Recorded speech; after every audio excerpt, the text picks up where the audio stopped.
والإسلام ديني ومحمدا رسول الله ويقيني ومحمدا رسول الله ويقيني. السلام عليكم ورحمة الله وبركاته. وعليكم السلام ورحمة الله وبركاته. الحمد لله وكفى، والصلاة والسلام على خير خلقه الذي اصطفى، وعلى آله وصحبه ومن سار على نهجه واكتفى.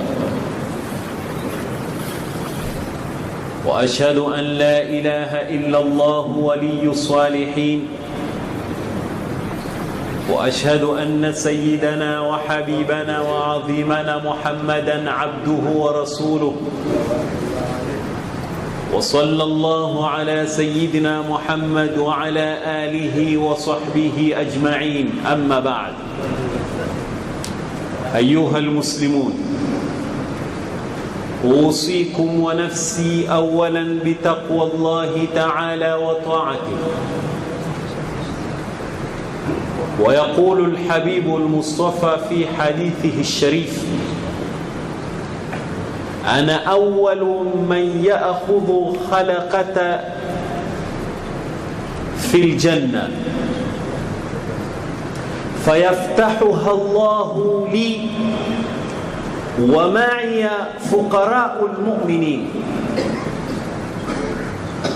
وأنا أول سيد الأولين والآخرين ولا فخر. رواه الديلمي رحمه الله. Hadithi iliyopokewa na Imamu Dailami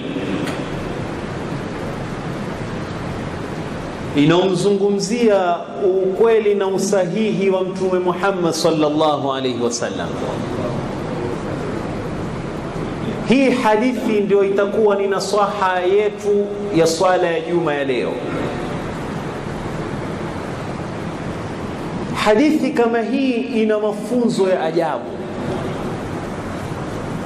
na hii hadithi ndio inaotoa ile sura na picha kamili ya mtume wetu ni nani. Kisha ndani ya hii hadithi kuna mafunzo na majibu ya progress zetu, ya maendeleo yetu, kuwa hayaendelei na hayatoendelea milele. Huu ni wazi kwenye hadithi. Mtume sallallahu alaihi wasallam atuonesha waweza ukawa na elimu ya hali ya juu, waweza ukawa na pesa za hali ya juu, waweza ukawa na ujuzi wa hali ya juu, lakini kuna kitu katika haya maneno niloyazungumza ya mtume kikikosekana katika maisha ya binadamu, basi huyo mtu ataishi kama mfano wa ghuthau ka ghuthau sayl, kama zile taka za maji ya taka na uchafu wa baharini. Wimbi likija zinapiga zile taka, na wimbi likirudi zinarudisha zile taka. Yani utakuwa ni mtu wa kawaida tu. Wewe elimu yako itakuwa haikufai kitu, pesa zako hazikufai kitu, ujuzi wako haukufai kitu, experience yako haikusaidii lolote lau kutokosekana nukta fulani katika haya maneno ya Mtume Muhammad sallallahu alaihi wasallam. Asema ana awwalu man ya'khudhu bi khalaqatil janna. Mtume asema yeye ndiye atakayekuwa wa kwanza kusimamishwa au kusimama kwenye mlango wa pepo siku ya kiyama. Mtu wa kwanza atakayekuelekea mpaka afike kwenye mlango wa pepo, asema ni yeye, hakuna mwingine. Asema fayaftahuha Allahu li, kisha Mwenyezi Mungu atamrisha milango ifunguke kwa ajili yake yeye. Ile milango itafunguka ya peponi. Ile milango ikisha kufunguka, sasa sikiza maneno hapa Mtume sallallahu alaihi wasallam yasema nini? Asema wa ma'iya fuqaraul mu'minin, atakuwa na pamoja nyuma yake kuna wale mafukara ambao kwamba ni waumini. Meseji ya kwanza kwenye hadithi iko hapa, na meseji ya pili iko mwisho, wala fakhr. Hizi meseji mbili tu ndo zitatosha kwa nasaha zetu katika hutuba yetu ya leo, hizi dakika 15 mpaka 20 tulizonazo. Angalau tukitoka tujue picture ya mtume ni gani, ujue maisha yako yataendelea au hayaendelei. Mtume sallallahu alaihi wasallam asema ile milango itafunguliwa kwa sababu yake yeye au kwa ajili yake yeye, lakini wale atakaokuwa nao siku ya kiyama ni fuqaraul mu'minin, ni mafukara katika waumini Waislamu, wale walio na imani, kisha mafukara ndio watakaokuwa na Mtume sallallahu alaihi wasallam. Sasa hapa kidogo pengine utafikiria matajiri wantolewa. Hiyo ndo fikra ya msomi wa kwanza atakaisikiria, na hiyo ndo fikra itakaomwingilia mtu wa kwanza kwamba je, mimi nikiwa tajiri ni maana sitokuwa na Mtume? Kwa sababu Mtume sallallahu alaihi wasallam anasema wa ma'iya fuqaraul mu'minin, na tunajua katika kategori za fukara ni nani, maskini ni nani, tajiri ni nani, mtu wa middle class ni yupi, hizo tuzijua sisi wenyewe. Lakini huyu fukara ni mtu gani? Mtume sallallahu alaihi wasallam jibu linatoka mwisho. Kisha Mtume asema kwamba wa ana awwalu sayyidil awwalin wal akhirin. Mtume ndio chief leader siku ya kiyama, yule aliyeumbwa mwanzo mpaka atakayeumbwa wa mwisho na Mwenyezi Mungu. Mtume asema yeye ndio atakuwa leader wake. Fi riwaya minal anbiya'i wal mursalin, mpaka mitume wote waliokuja na waliopita watakuwa kwa nyuma ya Mtume Muhammad sallallahu alaihi wasallam. Lakini sasa huko mwisho Mtume asema wala fakhr, without any pride, wala sijifakhiri kwa kuwa mimi ndio nitakuwa mbele. Sioni, yani sina kibri kwa kuwa mimi niko mbele, sina kibri. Hapa Mtume kwenye haya maneno au hadithi kuna mambo mawili: fuqaraul mu'minin wala fakhr. Fuqaraul mu'minin hapa hakutafsiriwa ni yule hana pesa ama ni yule ambaye kwamba hali la, ni mtu ambaye kwamba hukumwisho hana fakhr. Yani wewe ikiwa huna fakhr, wewe ni fukara mbele ya Mwenyezi Mungu. Wewe siku zote ukawa na kibri, wewe ni tajiri mbele ya Mwenyezi Mungu unajifanyisha. Na siku zote wewe ikiwa huna kibri, utakuwa na kitu kinachoitwa tawadhu, humility, humbleness.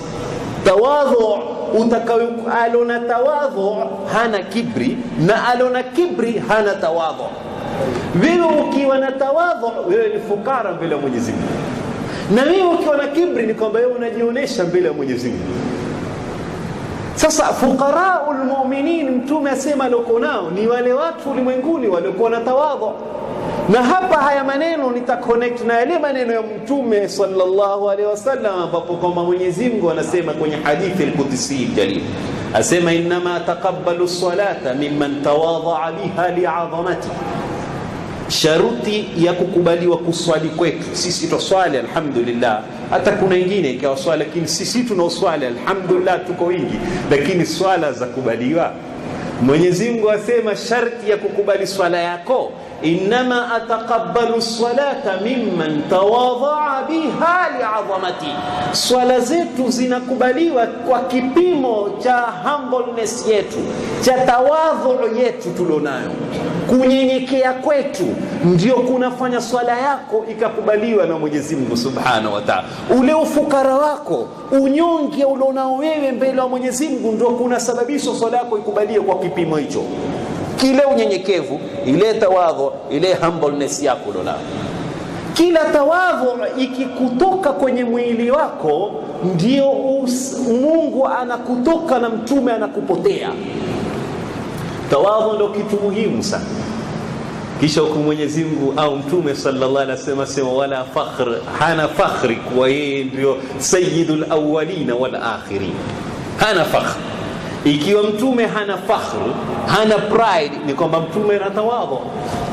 Nasikiza maneno mengine kisha tuendelee katika hii hadithi. Sikiza maneno mengine. Mtume sallallahu alaihi wasallam asema kwenye hadithi al-Qudsi al-Jalili, katika kutofautisha tawili, asema wa uhibbul mutawadhi'ina wa hubbi lilghani mutawadhi'i ashad wa ubghidhul mutakabbirina wa bughdhi lilfaqiri mutakabbiri ashad. Asema Mwenyezi Mungu anampenda mtu mwenye tawadhu, mtu mwenye kunyenyekea. Mwenyezi Mungu anampenda. Kisha huyo mtu akawa ni tajiri, yuampenda zaidi. Wewe ukiwa na tawadhu, Mwenyezi Mungu anakupenda, lakini ule tawadhu yako ukaifanya kwa wale wafanyaji kazi wako ama kwa wale walio chini yako, Mwenyezi Mungu asema nakupenda zaidi. Watoto wetu sote tunawapenda, kila mtu ana watoto 4 5, tunawapenda, lakini kuna mmoja mpenda zaidi kwa sababu ya kitendo chake kizuri anachokuonesha. Na huku nayo Mwenyezi Mungu akwambia sote anatupenda, tawadhu sote tutapendwa, lakini yule atakayekuwa tajiri kisha akawa na tawadhu, Mwenyezi Mungu asema anampenda zaidi. Asema wa ubghidhul mutakabbirin, Mwenyezi Mungu asema anamchukia mtu mwenye kibri. Wa bughdhi lilfaqiri mutakabbiri ashad, na yule mwenye kibri akawa ni maskini wamtukia zaidi. Kuna watu maskini na wana kibri ajabu, humshinda mpaka ule tajiri ambao kwamba ilikuwa kinyume. Tajiri ndio awe na kibri, lakini maskini awe na kibri, ukimpacho yale maneno atakayokupa utaona fadhali kasukumpa kibri alichonacho. Mwenyezi Mungu asema maskini mwenye kibri wamtukia zaidi, na tajiri mwenye tawadhu yumpenda zaidi. Sasa hicho ni kipimo cha kibri na tawadhu, na hii hadithi ndio inatuonesha kipimo cha mtume, tawadhu yake na kibri chake. Mtume sallallahu alaihi wasallam asema masala kibri hayumo wala fakhr, asema hana fakhri hana kibri. Kisha mtume sallallahu alaihi wasallam akasema fuqara'u muslimin mu'minin ni wale wenye tawadhu. Hakuna mtu ulimwenguni atakayekuja mwenye tawadhu kama Prophet Muhammad. Na sisi mambo yetu kuwa haendelei ni kwa sababu hatuna tawadhu. Kule ukawa unachokitaka, yani unakipata, usione kwamba ndio success ile. Success iko chini ya mikono ya Mwenyezi Mungu Subhanahu wa Ta'ala. Kule kufaulu kuko kwa Mwenyezi Mungu Subhanahu wa Ta'ala, na kwa tawadhu. Sisi pengine utakuwa na fikra kwa usoma, ushamaliza, ushajua, una ilmu, basi ukaiona hakuna kama yeye Mwenyezi Mungu au mtume sallallahu alaihi wasallam ilmu alionayo, kisha kwamba wala fakhr, hana fakhri, hana pride. Lakini wewe usoma tu masomo mawili matatu Yaman, usoma Sudan, usoma Sudia, basi hakuna kama ya ulimwenguni. Lakini mtume sallallahu alaihi wasallam aonesha namna gani zile hali. Huwezi kuendelea na elimu yako ukiwa na kibri, huwezi kuendelea katika maisha yako ikiwa una kibri. Ndio mtume sallallahu alaihi wasallam ameweka wazi, la yadkhulul jannata man kana fi qalbihi mithqala habatin min al-kibri. Haingii peponi mtu yote mwenye chembe ya kibri katika moyo wako. Huwezi kuipata pepo wala huwezi kuisikia harufu ya pepo kwa sababu ya kibri ulichonacho. Sasa utakiwa ikiwa opposite, huna kibri, uwe na tawadhu, uwe na unyenyekevu. Ndio mtume asema tawadhu hatta la yafkhar ahadun ala ahad, nyenyekeaneni, kuweni na humility, tuwe na tawadhu mpaka kibri kipotee kabisa baina yetu sisi.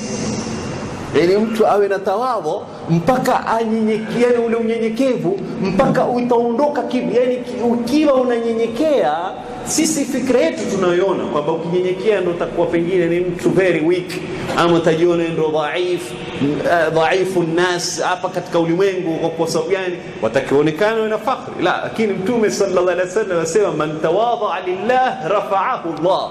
Wewe ukiwa na tawadhu kwa ajili ya Mwenyezi Mungu, for the sake of Allah Subhanahu wa Ta'ala, Mwenyezi Mungu rafa'aka Allah, Mwenyezi Mungu atakuinua. Unajua kuinuliwa na Mwenyezi Mungu si kuinua na sisi Kuna mahali ambapo kwamba huwezi kufika, Mwenyezi Mungu atakufikisha. Kuna standard, kuna mambo mengine akilini hayawezi kuingia, yataka uwezo wa Mwenyezi Mungu wa kun fayakun. Mwenyezi Mungu ndio hukufanyia pale. Mwenyezi Mungu hakupi support huku chini, hukupa support pale mahali wewe hakuna njia nyingine yote, basi rafa'aka Allah, Mwenyezi Mungu atakuinua. Usitukulie kwamba ni kuinuliwa huku chini. La, Mwenyezi Mungu ni mahali ambapo kwamba hakuna njia nyingine yote, hakuna possibility yoyote ya kufanyika hilo jambo. Mwenyezi Mungu atatia mkono wake, kun fayakun. Lakini kwa takatawadhu, sisi tuweza tukalipa millions of shillings mtu apate pengine fame, apate kusifika, apate kujulikana tu. Lakini kwa Mwenyezi Mungu Subhanahu wa Ta'ala kwamba usitumie lolote. Mwenyezi Mungu kama kuwa na tawadhu, pale ulipo Mwenyezi Mungu atakuinua. Ndio unaona namna gani watu waliokuja nyuma yetu tawadhu waliokuwa nayo. Leo nakuuliza suala, Muislamu yoyote, ni tafsiri gani utakaoisoma ya Qur'anul Karim iwe haina sherhe ya Abdullah ibn Abbas? Mwenyezi Mungu amemuinua kwa tawadhu yake aliyokuwa nayo.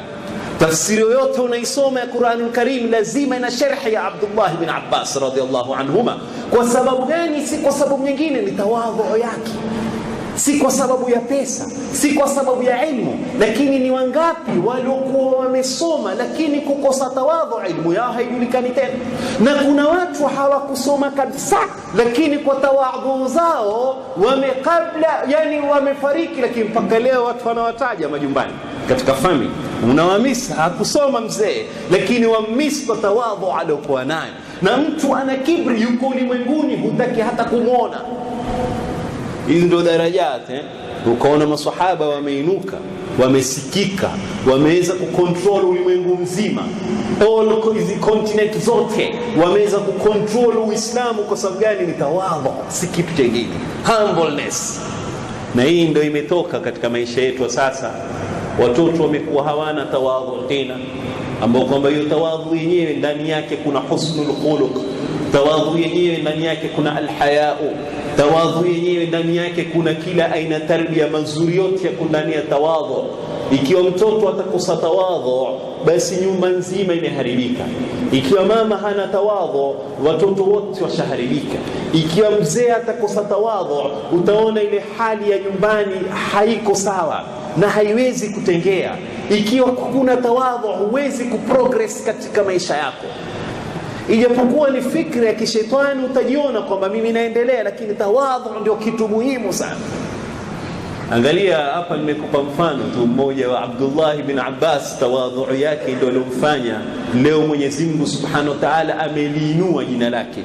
Wacha apart from Prophet Muhammad sallallahu alaihi wasallam, bali na Mtume sallallahu alaihi wasallam, tawadhu yake twajua wenyewe sisi namna Mwenyezi Mungu alivyomuinua. Wa rafa'na laka dhikra, kwa tawadhu yake Mtume kuinuliwa ni tawadhu.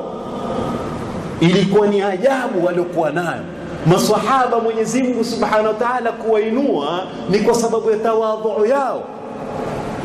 Siku moja Abdullah ibn Abbas radhiallahu anhuma alikuwa, tunajua historia yake, alikuwa usiku na mchana huzunguka kwa maswahaba tofauti Abdullah ibn Abbas kutafuta ilmu. Siku moja Abdullah bin Abbas akawa amekwenda kutukua ilmu au kusoma kwa Zaid bin Thabit. Alipofika pale akawa amesoma, akimaliza sasa yule mwalimu wake ametoka, sasa amepanda kwenye ile farasi wake. Alikuwa amepanda, Zaid radhiallahu anhu alikuwa mpanda juu ya farasi. Alipokuwa mpanda juu ya farasi, Abdullah ibn Abbas akawa ameshika ile kamba ya shingo ya farasi kama kumshindikiza shekhi lake. Gala tawadhu maswahaba walikuwa nao, ndio Mwenyezi Mungu akawainua. Ndio sisi siku zote elimu tuko nayo, pesa tuko nazo, lakini hatuinuki bado, tuko pale pale chini. Kwa sababu gani? Kukosa tawadhu, ama lack of tawadhu, na kibri kuinuka juu. Abdullah ibn Abbas akawa yamshindikiza yule shekhi lake. Na hiyo ni kama mfano, wengine akikupa mfano wa farasi utaona kitu kizila, ni kama mtu ufungulie gari mlango pale aingie kisha ufungie mlango. Hiyo ndio tawadhu.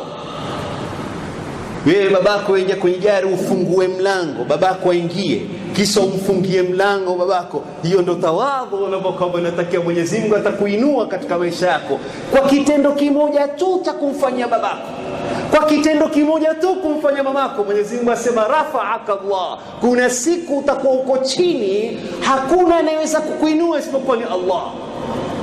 Hapo ndio unamhitaji Mwenyezi Mungu Subhanahu wa Ta'ala. Abdullah ibn Abbas asema alipokuwa ameshika basi Zaid radhiallahu anhu akamwambia Abdullah ibn Abbas akamwambia usifanye hivyo, yani tosha hivi ushanishindikiza itinafa, hakuna tena ile ya kunisukuma. Na hiyo ndio tawadhu.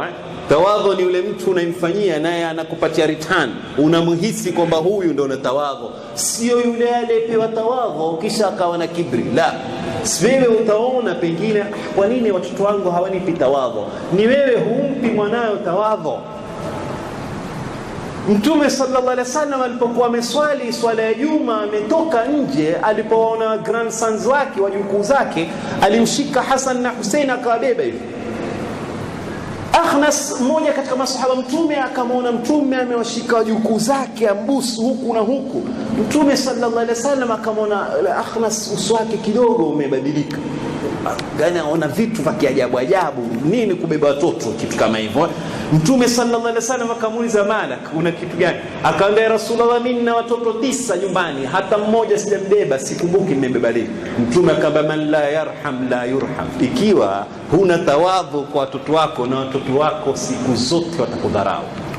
Yani mpaka kuwe na return, uwe na tawadhu na mtoto wako naye akupe tawadhu. Hii ndio namna mafunzo ya Mtume sallallahu alaihi wasallam. Watoto wamekuwa hawasikii, lakini mafunzo yako yalikuwa vipi wewe mzazi? Lazima naye mzazi na struggle, kwa sababu maisha yamekuwa upside down.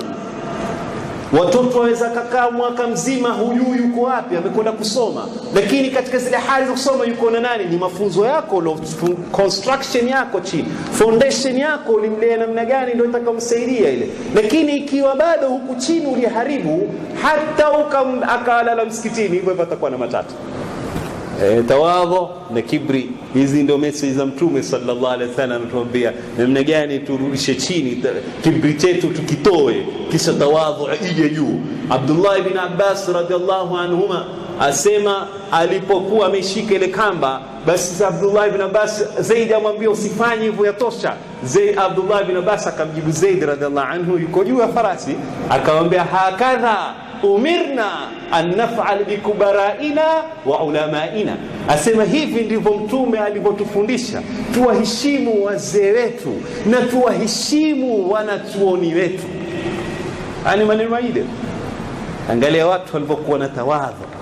Zaid alishuka kwenye farasi wake, kisha akamwambia hati yadak, nipe mikono yako. Akaishika mikono yake akaibusu, kisha akamwambia hakadha umirna an naf'ala li ahli baiti rasulillah. Akamwambia hivi ndivyo Mtume ametufundisha, tuwaheshimu ahlu baiti rasulillah. Tawadhu. Abdullah ibn Abbas anapomfanya Zaid, alikuwa hamfanyi mtu ambaye kwamba ni ukuta, lakini wamfanya mtu ambaye kwamba na humility, naye anayo tawadhu. Akashuka juu ya farasi naye akamwonyesha, ikiwa hivi ndivyo vilivyofundishwa na Mtume, na Mtume ndivyo alivyonifundisha mimi hivi. Iko wapi ile ihtiram ya maulama tena? Lukaona mambo ya progress. Iko wapi ile ihtiram ya wazee wetu tena? Hakuna tena zile ihtiram tena. Mtoto atafanya atakavyo, baba na atakuwa hali zimebadilika, lakini zile plan tuweza kurudisha tu kwa sababu mahaba ya Mtume tu sallallahu alaihi wasallam. Ile alimu auladakum bihubbi nabiyikum, wafundisheni watoto wenu wawe na tawadhu. Ndio Imam Shafi alikwenda kwenye klasi ya Imam Ahmad bin Hanbal, basi akamekaa nyuma. Basi katika kukaa nyuma Imam Shafi ama Ahmad bin Hanbal rahimahullah akawazungumzia masala ya watu wema. Basi Imam Shafi akasema uhibbu salihin wa ana lastu minhum la'alli an anala bihim shafa'a. Asema mimi napenda watu wema lakini sio katika watu wema, na nataraji siku ya kiyama. Imam Shafi asema wanipe shafa'a watu wema. Imam Ahmad bin Hanbal akamwambia tuhibbu salihin wa anta minhum, wewe wapenda watu wema na wewe ndio mmoja wao, na ndio utakayesambaza hiyo shifa siku ya kiyama. Ya tawadhu ile Imam Shafi, Mwenyezi Mungu akamuinua Imam Shafi tawadhu yake, akamuinua Abdullah ibn Abbas tawadhu yake. Hii ndio tawadhu, na kazi kubwa Mtume aliyofanya kwa maswahaba ni kutia tawadhu na kutoa kibri. Hakuna kazi nyingine alifanya kwa maswahaba. Wacha wale watu waliokuja hivi sasa na toa tofauti na kuingilia, lakini la, hakuna kama hiyo. Siku moja kumalizia mwisho ile tawadhu maswahaba walikuwa nayo, Saidina Abubakar Siddiq radhiallahu anhu siku moja alitoka kwenda kwa Mtume sallallahu alaihi wasallam. Akifika kwenda kwenye mlango akamkuta Saidina Ali amesimama naye anataka kuingia. Saidina Ali akamwambia Saidina Abubakar, ingia wewe. Saidina Abubakar amwambia, ingia wewe. Basi Saidina Abubakar akamwambia, kaifa ataqaddam lak, vipi mimi nitakutangulia wewe na Mtume amekusifu akisema zawajtu khairu nisa'i li khairi rijali, ni siku ya nikaha ya Saidina Ali. Mtume sallallahu alaihi wasallam inuka akasema, huyu ni bwana harusi bora ulimwenguni. Sasa Saidina Abubakar amwambia, mimi siwezi kukutangulia wewe kwa sababu umesifiwa na Mtume sallallahu alaihi wasallam. Saidina Ali akaamba, vipi na mimi nitakutangulia? Na Mtume sallallahu alaihi wasallam asema, ma tala'at ash-shams wala gharabat ala rajulin ba'da an-nabiyina afdala min Abu Bakr. Hakuna mtu bora ukianguka jua, ukitoka jua, kama mtu bora kama Saidina Abubakar. Siwezi kukutangulia. Saidina Abubakar akaambia, vipi nitakutangulia mimi wewe?